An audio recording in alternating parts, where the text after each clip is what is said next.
नमो सरकार। नमो सरकार। राम मंदिर का ये हो गया। ये अपोजिशन तो इतना स्ट्रांग नहीं है जो उनकी पार्टी को हिला पाए। जिन्होंने काम किया है उनको उसका रिजल्ट तो मिलेगा। ये हिंदू मुस्लिम का मुद्दा है, हाँ। तो चुनाव के पहले कर दे, लोगों को दिखे। देखिए राम मंदिर का तो देखिए एक तो सबसे पहले कि ईपी का ये रौनक हो गया है। भारत छोड़ो यात्रा वो मतलब एक ऐतिहासिक यात्रा है।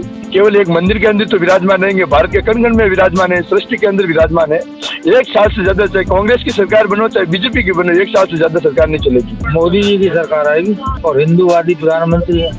कहाँ से कहाँ पहुँच गया हमारा देश कि हमको नौकरी चाहिए मतलब हमारी बेरोजगारी खत्म हो गई, नौकरी मिलकर बेरोजगारी खत्म हो गई। ऐसा नहीं है, इसलिए विपक्ष को तो कुछ बोलना ही पड़ेगा में कि जो हम उनको लाएंगे जिनको राम लाए। पूरी तरह से नरेंद्र मोदी की सरकार बनेगी तो इंफ्रास्ट्रक्चर अच्छा है, रोड वगैरह पे अच्छा काम हुआ है, वहाँ के लोगों के लिए अच्छा है, वहाँ पे टूरिस्ट आएंगे।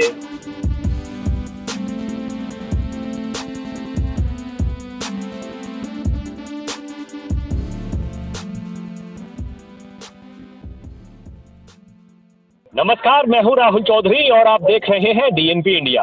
आप जानते हैं कि 2024 के लोकसभा चुनाव का बिगुल फूंक चुका है और सभी पार्टियां, सभी दल अपनी अपनी तैयारियों में जुट गई हैं। लेकिन उससे पहले 22 जनवरी को अयोध्या में राम मंदिर का उद्घाटन होना है। रामलला 500 साल बाद अपने स्थान पर विराजमान होंगे, जिसके लिए बीजेपी पूरे देश में तैयारियां कर रही है और इस पूरे मौके को भुनाना चाहती है। दूसरी ओर विपक्ष बीजेपी पर हमलावर है और ये आरोप लगा रहा है कि बीजेपी तुष्टीकरण की राजनीति कर रही है और इस माहौल के जरिए वो चुनाव में फायदा लेना चाहती है। अब इस पर जनता क्या राय रखती है? जनता जनार्दन जो नेताओं को चुनती है, वो नेता देश की संसद में जाते हैं, लोकसभा में जाते हैं, चुनकर जाते हैं और जनता के थ्रू जाते हैं। तो जनता जनार्दन का क्या इस पर क्या राय है, ये जानने के लिए आज हम पहुंचे हैं दिल्ली इंडिया गेट के पास में और यहाँ पर तमाम जनता मौजूद है। उनसे बात करते हैं, उनके विचार जानते हैं कि आखिर उनकी इस पर क्या राय है। जी भैया, क्या नाम है आपका? सागर। तो सागर जी, क्या लगता है आपको कि आगामी 2024 के चुनाव में क्या होने वाला है? किसकी सरकार आ रही है अब की बार? नमो सरकार। नमो सरकार। ऐसा क्यों? अभी काम उतने किए उन्होंने, अच्छा। राम मंदिर का ये हो गया। अब वही मैं राम मंदिर का अपने इंट्रो में मैं राम मंदिर की ही बात कर रहा था। क्या लगता है कि आपको राम मंदिर, विपक्ष तो बीजेपी पर आरोप लगा रहा है कि ये राजनीति कर रहे हैं चुनाव में वोट लेने के लिए?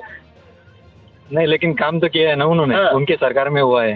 हाँ। तो इसलिए अभी उनका ही सरकार आएगा। अच्छा। हाँ, ऐसे हमें लगता है। हाँ। राम मंदिर के अलावा और क्या लगता है आपको? क्या कौन कौन से काम किए? अभी डेवलपमेंट भी बहुत सारे हुए, सड़कें बनी है, बहुत सारे काम हुए, दिख रहा है। यूपीआई पेमेंट पहले कैश में व्यवहार होता था, अभी सब डिजिटल हो गए। अच्छा। इंडिया गठबंधन की सीट शेयरिंग होने वाली है, बस ऐलान करना बाकी है। क्या लगता, खतरा नहीं लगता आपको उस सीट पे? कुछ भी नहीं, कुछ भी नहीं, कुछ भी नहीं, कुछ नहीं है। 100% मोदी जी। तो गणेश जी, क्या लगता है आपको, क्या होने वाला है 2024 में? किसका गणेश होगा? होना तो चाहिए वैसे मोदी साहब का ही। अब बाकी तो पता नहीं। क्यों लगता है, क्यों होना चाहिए मोदी साहब का? ये अपोजिशन तो इतना स्ट्रांग नहीं है जो उनकी पार्टी को हिला पाए। तो और जो एटलीस्ट उनके काम दिख के आ रहे हैं वो तो भी अच्छा ही डिजिटलाइज वर्क है। और आज मैं एक आईटी प्रोफेशनल बंदा हूँ तो मुझे वो चीज़ें बहुत अच्छी लग रही है कि जो डिजिटलाइजेशन वर्क उन्होंने परफॉर्म किया है हर एक सेक्टर में। Okay, that is much more commendable actually. अच्छा। बाकी वो टेक्नोलॉजी सेक्टर छोड़ के भी बाकी इंफ्रास्ट्रक्चर में काफ़ी अच्छा वर्क हुआ है। तो I am also supporting to Modi सरकार। मोदी सरकार। और विपक्ष तो लगातार ताल ठोक रहा है, सीट शेयरिंग करने वाला है, कह रहे हैं एक सीट पर एक उम्मीदवार उतारेंगे तो जीत ही नहीं पाएंगे बीजेपी वाले। अब सर अपोजिशन का काम होता है कुछ ना कुछ बोलना। अच्छा। अब जिन्होंने काम किया है उनको उसका रिजल्ट तो मिलेगा। उनके टाइम पे बहुत सारे टाइम ऐसे ही हुआ है ना कि ऐलान तो बहुत सारे किए बट कॉन्क्रीट आउटपुट नहीं मिला। अब यहाँ पे जब मिल रहा है आउटपुट तो ऑब्वियसली जनता उनके पास जाएगी। राम मंदिर को कितना महत्वपूर्ण मानते हैं आप 2024 के चुनाव के लिए? सी राम मंदिर for me it's a fact of जिन्होंने वो क्या कह सकते हैं उसको डिसीजन पारित करवाया। इवन उनके ही टाइम पे उसका हाई कोर्ट से भी, सुप्रीम कोर्ट से भी निर्णय आया। उन्होंने इनिशिएट किया, मंदिर बनवाया। जिन्होंने किया वो सुप्रीम कोर्ट ने आदेश दिया, वो तो सुप्रीम कोर्ट का आदेश था। सरकार का क्या रोल था इसमें? सरकार का रोल तो कुछ था नहीं। उसके बाद में जो स्पीड अप पकड़ा है गवर्नमेंट ने, जो उसका इवन एलोकेशन उसका और जो उद्घाटन जो 22 जनवरी को हो रहा है, तो सर विपक्ष तो सरकार पर ये आरोप लगा रहा है कि चुनाव में फायदा लेना चाहती है बीजेपी इसका। सर अगर मैंने खाना बनाया है तो मैं उसका क्रेडिट लूंगा। अच्छा, तो कम जो भी सरकार उसका कुछ काम करेगी उसका क्रेडिट लेने से कोई भी उसको रोक नहीं सकता ना। आप अगर जाओगे फॉर एग्जांपल अगर 24 में सरकार नहीं आती है, दूसरी सरकार आ जाती है, जो भी हो, अगर वो जाएंगे और वो बोलेंगे कि नहीं अब मैं उद्घाटन कर रहा हूँ तो ये मेरा क्रेडिट है, that is not the point ना। जो काम कर रहा है उसका अगर वो क्रेडिट मांग रहा है, it should be given to him. Modi की आएगी, बीजेपी की सरकार आएगी, ऑप्शन दूसरा है भी नहीं लोगों के पास। अच्छा, ऑप्शन नहीं है इसलिए दूसरी सरकार नहीं आएगी। गठबंधन ऐसा हो चुका है कि कौन बनेगा उसमें किसी को कंफ्यूजन है सब अपने आप में, इसीलिए। और आपको क्या लगता है कि राम मंदिर कितना बड़ा महत्वपूर्ण हो सकता है मुद्दा 2024 के चुनाव के लिए? देखिए, इस पे बोलना तो नहीं चाहिए, लेकिन जो अब ये हिंदू मुस्लिम का मुद्दा है, इस पे पर्टिकुलर अगर आप बोलोगे तो अच्छा नहीं लगेगा, लेकिन एक हिंदू होने के नाते बहुत बड़ा मुद्दा है जी। ठीक है। और विपक्ष लगातार हमलावर है बीजेपी पर, ये कहकर वो यही बात कह रहे हैं कि बीजेपी चुनाव में फायदा लेना चाहती है राम मंदिर, इसीलिए 22 जनवरी को चुनाव से ठीक पहले उसका उद्घाटन समारोह बीजेपी भव्य बना रही है।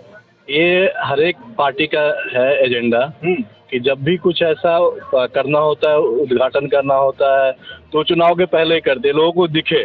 चाहे आप गांव में चले जाओ तो सड़क बनाना होगा चुनाव के पहले, दिल्ली का चुनाव देख लो, अगर कुछ भी होना हो, गली का अगर मेन होल बनाने का सफाई करवाना हो, नौकरी निकालनी होगी चुनाव से पहले। सारा काम करेंगे कि लोगों को दिखता है इमीडिएट वाला है, पीछे सारे भूल जाते हैं वो। यही मुद्दा, और कोई मुद्दा नहीं। तो मतलब बीजेपी को फायदा होगा इससे, विपक्ष कितना भी बात कर ले कोई फायदा नहीं होने वाला विपक्ष को। अब देखिए, सारे एक हो चुके हैं, अब चुनावी माहौल कब बदलता है कह नहीं सकते हैं, लेकिन बीजेपी को तो फायदा है इससे। हमारे तरफ से सर बिहार से हमें सबसे पहले नरेंद्र मोदी की सरकार आएगी। नरेंद्र मोदी सरकार आएगी। हाँ जी। बिहार में कितनी सीट मिलेंगी अब की बार बीजेपी को? बीजेपी के सर देखिए, अभी तक तो हम बिहार आते जाते हैं, पर बिहार का भी इलेक्शन के बारे में उतना नहीं पता है, अभी तक हमने वोट भी नहीं दिया है।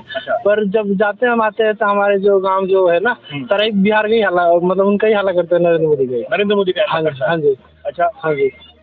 तो क्यों? और ये जो राम मंदिर बन रहा है अब की बार, क्या लगता है कितना महत्वपूर्ण हो सकता है, कितना बना सकती है बीजेपी इसको, और कितना फायदा बीजेपी को हो सकता है इस मुद्दे का, राम मंदिर के मुद्दे का? देखिए, राम मंदिर का तो देखिए, एक तो सबसे पहले कि ईपी का ये रौनक हो गया है।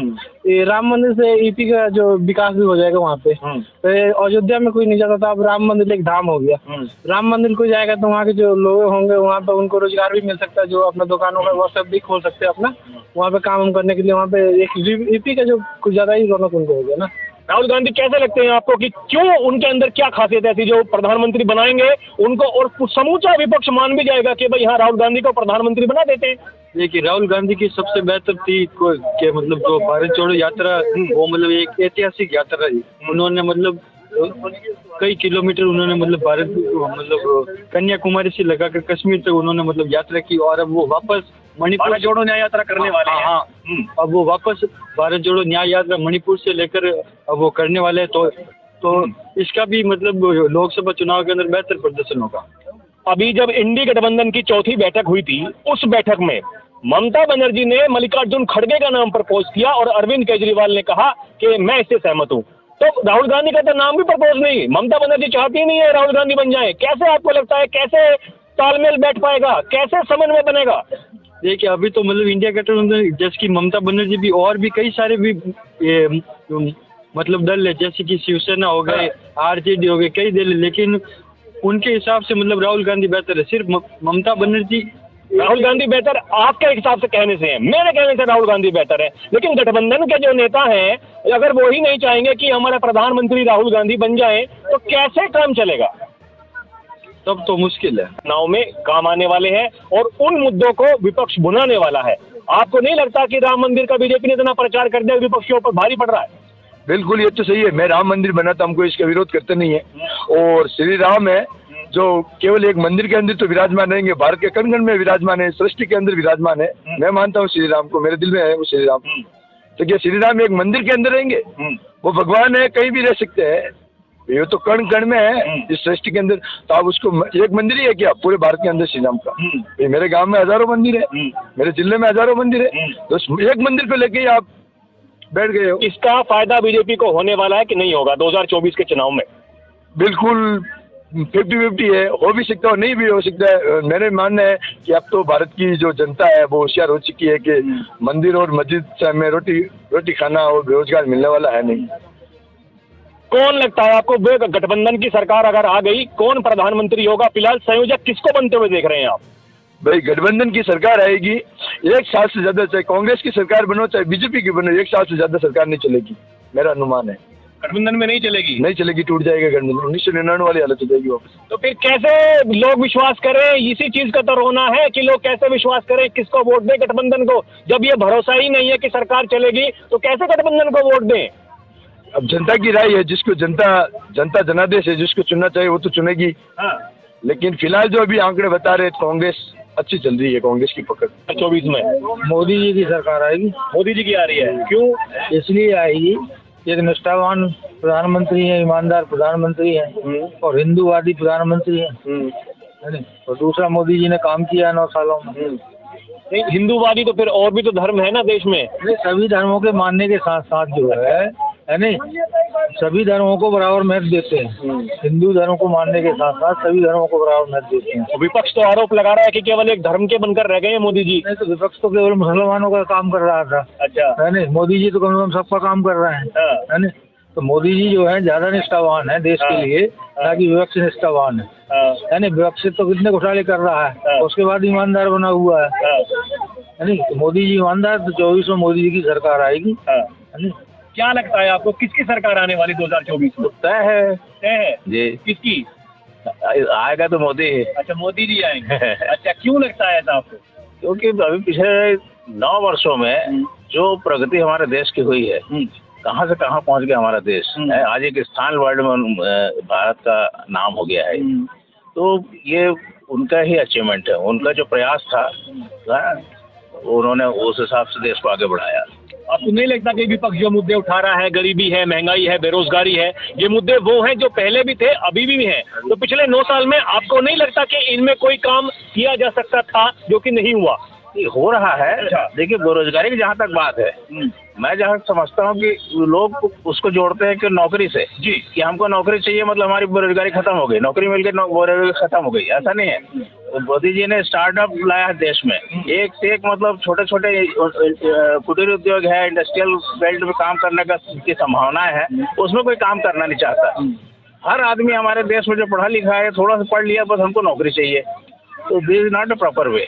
भाई आप आगे सोचिए, आपके लिए बैंक से लोन दे रहे हैं आसान किस्तों में, मतलब करने के लिए, हाँ, तो भाई आपको वहाँ पे ध्यान देना चाहिए ना कि नौकरी सब कुछ नहीं होती। मतलब आप कह रहे हैं कि हर किसी को पकी पकाई चाहिए बस? हाँ, बिल्कुल एग्जैक्टली वही मानसिकता है। नौकरी के क्षेत्र में तो मोदी जी ने बहुत अच्छा कार्य किया है। जैसे भाई साहब ने कहा कि नौकरी मतलब सरकारी नौकरी ही नहीं, और जैसे स्टार्टअप चालू किया, कई लोन की सुविधाएं चालू की उन्हें, ताकि अपना स्वयं का व्यवसाय चालू कर सके। और भी जैसे मैंने एक देखा, हमारे क्षेत्र जो पिछड़ा क्षेत्र है, उसमें जैसे कई आवारे लड़के घूमते रहते थे ना, जब से बिजली के रिक्शे आए हैं तब उसे ऑटो रिक्शे बिजली के चलाने चालू कर दिए उन्होंने, तो वो भी बहुत बड़ा रोजगार का ऐसे कई अनेक माध्यम चालू किया उन्होंने नौकरी के, जिसके कारण काफी लोगों को रोजगार मिला है। तो जी, आपको नहीं लगता कि विपक्ष जो मुद्दे से घेर रहा है, ये क्या परेशानी का सबब बन सकते हैं? क्या परेशानी खड़ी कर सकते हैं बीजेपी के लिए? विपक्ष अपने विचारों पे घिरे जा रहे हैं, क्योंकि लोग जान रहे हैं कि मोदी जो कर रहे हैं ठीक कर रहे हैं, तो विपक्ष जो कुछ बोल रहे हैं वो स्वयं को भी पता है कि वो गलत बोल रहे हैं, मगर उनको अपने को जीवित रखना है, इसलिए कुछ न कुछ उनको बोलना ही है। अगर वो तारीफ करने लग जाएंगे मोदी की, फिर विपक्ष रहेगा कहाँ पे? विपक्ष ही खत्म हो जाएगा। इसलिए विपक्ष को तो कुछ बोलना ही पड़ेगा। चलिए ठीक है, मतलब आपको नहीं लगता कि देश में कोई कमी है, कोई दिक्कत है? विपक्ष ऐसे फालतू में खामखाई, ये कमी तो विदेशों में भी है जी, है ना। आज अगर विपरीत देशों में जाएंगे तो अराजकता वहाँ ज्यादा है, हमारे देश से कहाँ कमी नहीं है बताइए? हर जगह कमी है, तो कहीं ज्यादा है कहीं कम है, किंतु मोदी जी के आने के बाद ये कमियां धीरे धीरे खत्म होते जा रही है। यानी आपका कहने का मतलब है कि थोड़ा है, थोड़े की जरूरत है। बिल्कुल सही। राम मंदिर की वजह से गाना भी आ गया हमारे राजस्थान में कि जो हम उनको लाएंगे जिनको राम लाए। अच्छा। तो इस चुनाव में उस गाने ने बहुत महत्वपूर्ण वो कार्य निभाया है, और उसी वजह से अयोध्या बहुत बड़ा मामला है, जिस वजह से बीजेपी इस आगामी चुनाव में आ सकती है। अरे विपक्ष तो आरोप लगाता है कि तुष्टीकरण की राजनीति कर रही है बीजेपी, जानबूझकर उद्घाटन ऐसे समय पर रखा है चुनाव से पहले ताकि चुनाव में इसका लाभ लिया जा सके। सर वो तो हर पॉलिटिकल पार्टी करती है, और कांग्रेस ने भी यही चीज कर दी थी। हमारे कन्हैयालाल वाले 2 केस हुए थे, उसमें जो मुस्लिम केस था उनको 51 लाख के आसपास हो दिया था, जहाँ हिंदू के साथ वही चीज हुई तो उसको 1 लाख रुपए में कर दिया। तो मतलब वो चीज हर कोई करता है। कांग्रेस का वोट बैंक मुस्लिम लगता है तो मुस्लिम का साथ देता है, बीजेपी जब अपोजिट में तो ये पॉलिटिकल पार्टी का कार्य करता है। तो सर वो तो ये काम ही है उनका। राम मंदिर आपको लगता है कि बहुत ही भव्य प्रोग्राम होने वाला है, बहुत ज्यादा बीजेपी को होने वाला है? बिल्कुल सर, बिल्कुल ये लगता है हमारे। आलोक शर्मा जी, क्या लगता है कि 2024 में किसकी सरकार बनने वाली है और क्यों? पूरी तरह से नरेंद्र मोदी की सरकार बनेगी। भारतीय जनता पार्टी बहुमत के साथ आएगी। क्यों लगता है आपको ऐसा? क्योंकि मोदी जी ने जो वादे करे वो निभाए। और विपक्ष तो बार बार एक ही बात बोलता है कि कोई वादा निभाया ही नहीं है। बेरोजगारी कहाँ चली गई, महंगाई कहाँ चली गई, जनता बेरोजगार है, परेशान है। विपक्ष का कहने का क्या है, विपक्ष तो वैसे बोलता है। अच्छा, जो मोदी जी ने काम करके दिखाया है, युवाओं को रोजगार देंगे। राजस्थान में सरकार बीजेपी की आई है, छत्तीसगढ़ में आई है, उन लोगों को कार्य करके दिखाएंगे। कुछ कह नहीं सकते, लेकिन जो सांसद है, जो लोगों से बात करके पता लग रहा है, तो ऐसा लग रहा है कि बीजेपी फिर से रिपीट करेगी। कोई मुद्दा बीजेपी आपको लगता है कि भाई जिस बिहाफ पर बीजेपी दोबारा से सरकार बनाने वाली है? मुद्दा कुछ नहीं, बस ऐसा लगता है कि अगर कहीं जाते हैं तो इंफ्रास्ट्रक्चर अच्छा है, रोड वगैरह पे अच्छा काम हुआ है। तो राम मंदिर 22 जनवरी को प्राण प्रतिष्ठा रामलला की होने वाली है। कितना महत्वपूर्ण लगता है आपको वो मुद्दा? बीजेपी कितना बुना सकती है उसको चुनाव में? देखिए, मुद्दे जो है वो सबके लिए अपने सबके महत्वपूर्ण, सबके अपने अपने लिए होते हैं। मेरे लिए राम मंदिर कोई महत्वपूर्ण नहीं है, क्योंकि इससे आम जनमानस के जीवन पे कोई फर्क नहीं पड़ेगा। ठीक है, हो सकता है कि वहाँ के लोगों के लिए अच्छा है, वहाँ पे टूरिस्ट आएंगे, रोजगार पैदा होगा, वो ठीक है, लेकिन आम आदमी के जीवन पे उससे कोई फर्क नहीं पड़ेगा। विपक्ष जो कह रहा है कि बीजेपी जानबूझकर भुना रही है इस मुद्दे को चुनाव से पहले, ठीक बोल रहे हैं वो? विपक्ष का काम है कुछ ना कुछ तो सत्ता पक्ष में कमियां निकालना, और ठीक भी है कि सत्ता पक्ष वाले इसको भुना रहे हैं, लेकिन उसमें खराबी भी क्या है? तो देखा आपने, हमने लोगों से बात की, उनके मन के विचारों को जाना। अभी के लिए इतना ही, फिर चलेंगे कहीं और की जनता से रूबरू होंगे। अभी के लिए इतना ही। आप देखते रहिए DNP इंडिया। नमस्कार।